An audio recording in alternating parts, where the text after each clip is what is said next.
dans l'accord ça yo, il y a un nombre de bourses que les étudiants haïtiens pour y aller au Mexique et retourner. Actuellement, nous avons 300 étudiants dans le cadre de ça, mais le programme ça pour continuer. L'accord que nous avons signé, c'est l'accord que nous devons valider dans le Sénat. Il y a deux accords en tant que tels que nous jouons une copie, l'ambassadeur a remettre nos copies et nous pensons à la prochaine assemblée, nous pourrons soumettre l'accord pour valider. Parce que quand même, la coopération est faite sur une base formelle, il y a des accords qui sont signés avant et après par le président Martelly. Et l'accord, nous connaissons, il y a gagné 3 parties là-dedans pour le processus de finalisation.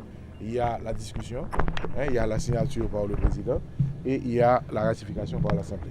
Donc, il y a beaucoup ratifié et nous promettons qu'au mois de mars, dans la prochaine Assemblée nationale, nous allons pencher sur lui, puisque à partir d'avril, dès que l'accord sera ratifié, nous avons une possibilité encore un nombre de jeunes qui vont aller au Mexique pour continuer avec le programme SAO dans le domaine de l'administration, et de la gestion, l'administration publique, de l'ingénierie. Donc nous pensons que c'est extrêmement important que les jeunes soient formés pour retourner dans le pays.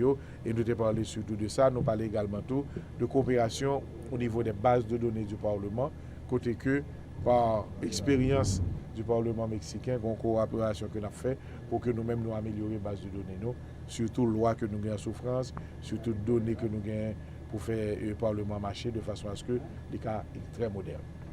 Et la raison de nos visites ici, c'est de recommencer, de continuer le travail qu'on a développé entre le Parlement haïtien et l'ambassade du Mexique, c'est-à-dire le gouvernement du Mexique. Ça, c'était la raison de notre présence ici, pour ratifier la volonté du gouvernement mexicain de continuer à faire les liens entre les deux institutions plus étroites. Jusqu'à maintenant, dans les dernières années, on a 300 étudiants au Mexique. Ils vont finir ces études cette année, la première promotion, et l'année prochaine, la deuxième promotion, et jusqu'à 2019, la troisième et dernière promotion. Tous des boursiers? Tous des boursiers. Ce sont des boursiers absolument payés pour le gouvernement mexicain pour 300 étudiants haïtiens. On espère qu'on peut augmenter ou continuer le programme de bourse, mais ça va dépendre des résultats qu'on aura avec des premiers 100 boursiers qui vont retourner ici en Haïti. Il faut que nous cherchions des emplois, qu'on place les jeunes dans un processus de réinsertion ici au pays. Particulièrement dans l'agronomie, l'architecture, l'ingénierie civile, l'économie et l'administration publique. On a calculé 10 millions de dollars pour ce programme de bourse. Alors sur l'ensemble des études, la durée, etc. La durée, ce sont 4 ans et demi pour chaque carrière. Au Mexique, la carrière d'université, c'est de 4 heures minimum et il y a des carrières qui sont 5 ans. Et on peut dire 4 ans et demi pour chaque carrière.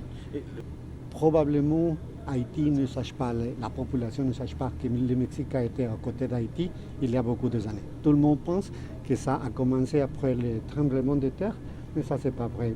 Honnêtement, le Mexique a été à côté d'Haïti il y a plus de 30 ans, spécialement dans les moments difficiles d'Haïti avec les désastres naturels, les programmes d'Ambloum, le contrôle des maladies comme le choléra et ça. Le Mexique a été ici.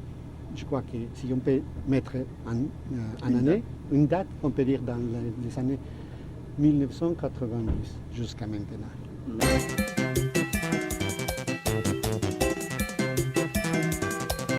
Nous voici arrivés à l'élection 29 janvier et dans le moment là, c'est un traitement au niveau du centre de tabulation.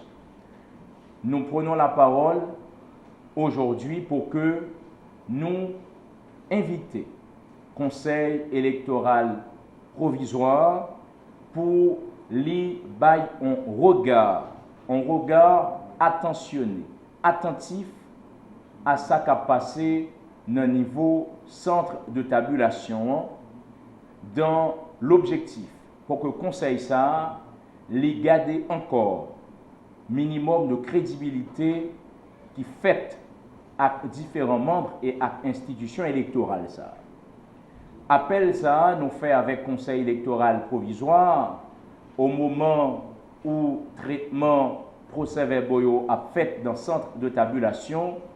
Nous pas fait de manière anodine, mais c'est parce que nous sommes préoccupés et nous interpellé par ça qu'a fait dans le centre de tabulation. En ce sens, nous avons demandé conseil électoral provisoire pour veiller à l'indépendance des avocats qui ont traité procès verbaux dans le niveau centre de tabulation.